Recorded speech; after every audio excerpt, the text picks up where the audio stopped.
Good morning students. हम लोग पढ़ रहे हैं lesson number 12 the machine age. हमने इसमें स्टीम इंजन के इन्वेंशन के बारे में पढ़ा था और साथ ही हमने इंडस्ट्रियल रिवोल्यूशन के बारे में भी कुछ डिस्कस किया था।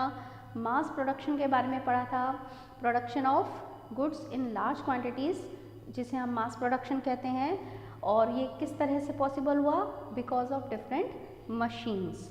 तो यहाँ उसके बाद हमने जो नेक्स्ट टॉपिक पढ़ा था कि ये जो मशीन्स हैं इन्हें चलाने के लिए कौन सी एनर्जी यूज़ होती है, एनर्जी के लिए इन्हें जिनसे एनर्जी मिलती है वो सोर्सेज कौन से हैं।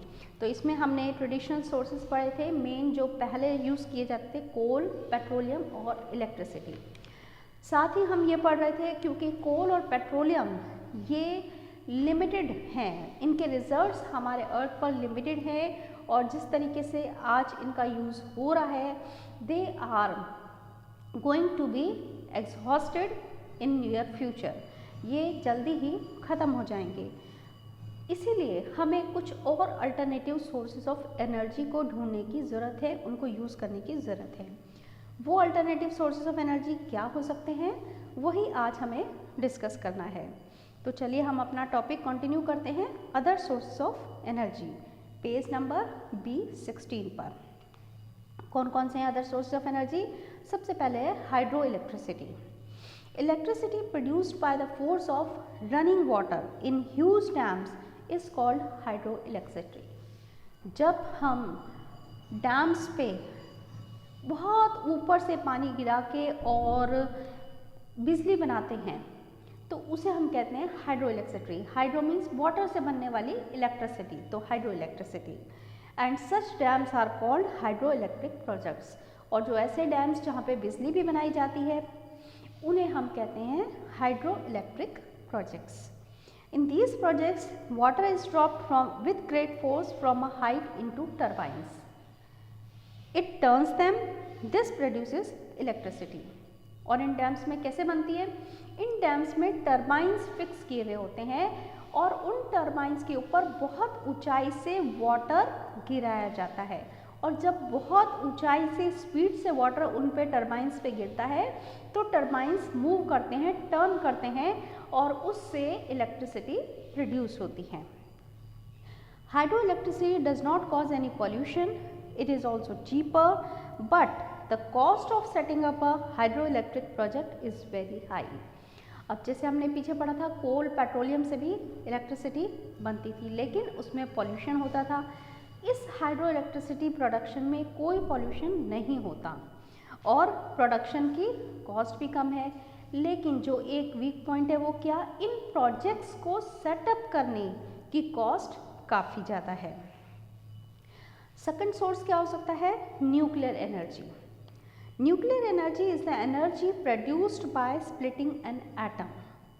Many countries including India use nuclear energy to produce electricity. It is a costly and complex process. Nuclear energy है यानी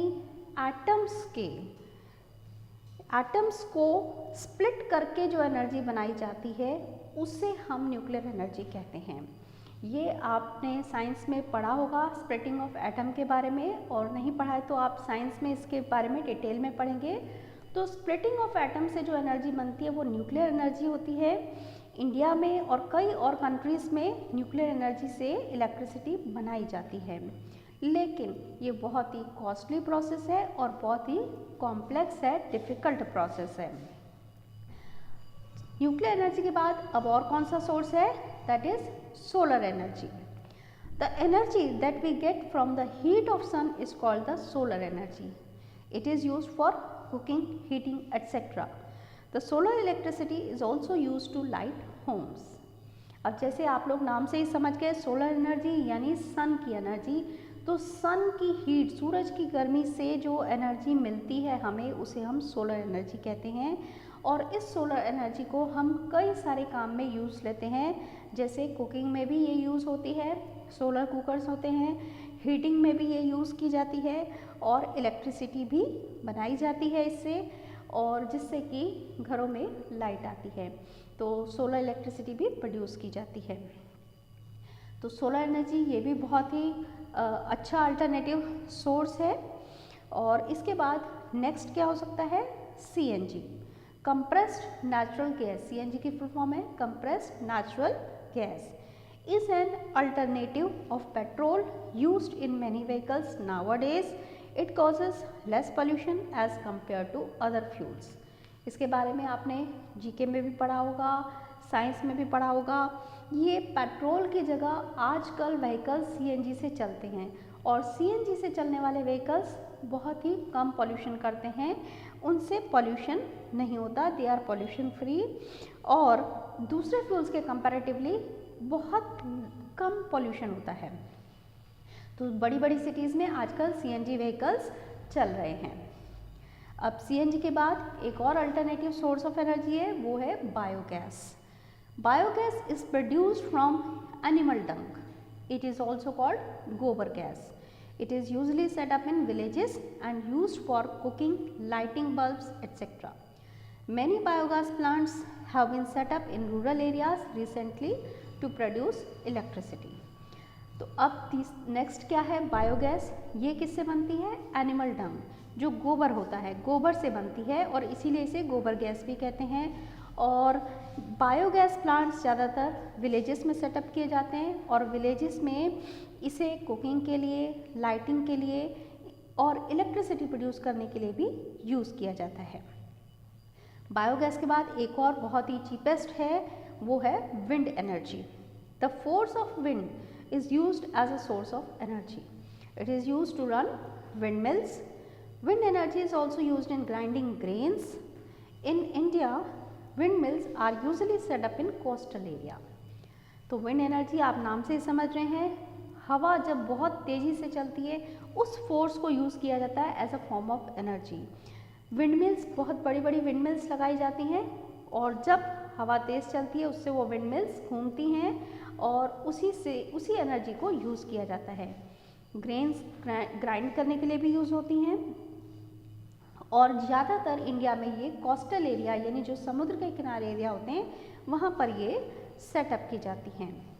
it is cheaper, safer and last longer. The Netherland is famous for windland. और इसका बहुत important जो फ़ायदा है वो है कि ये बहुत ही चीप है, एकदम सस्ती है, सेफ़र है, कोई नुकसान नहीं है एंड लास्ट लॉन्गर, लंबे समय तक चलने वाली है। तो ये हमेशा ही चलती रहेगी। और आपको ध्यान होगा नीदरलैंड इन विंड मिल्स के लिए फेमस है। तो ये थे different alternative sources of energy जिनको हम यूज़ कर सकते हैं।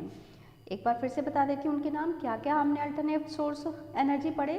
हाइड्रो इलेक्ट्रिसिटी यानी पानी से जो बनाई जाती है, न्यूक्लियर एनर्जी जो स्प्लिटिंग ऑफ एटम से एनर्जी प्रोड्यूस होती है, सोलर एनर्जी यानी सन की हीट, और CNG कंप्रेस्ड नेचुरल गैस है, बायोगैस जो गोबर से बनाई जाती है, और विंड एनर्जी यानी विंड के फोर्स को यूज़ किया जाता है as a form of energy. तो ये अल्टरनेटिव सोर्स ऑफ एनर्जी हैं जिन्हें हम यूज़ कर सकते हैं। ओके, तो इसके साथ ही ये हमारा लेसन यहाँ कंप्लीट होता है। अपने नेक्स्ट वीडियो में हम इसकी बुक एक्सरसाइजेस डिस्कस करेंगे। Till then good bye.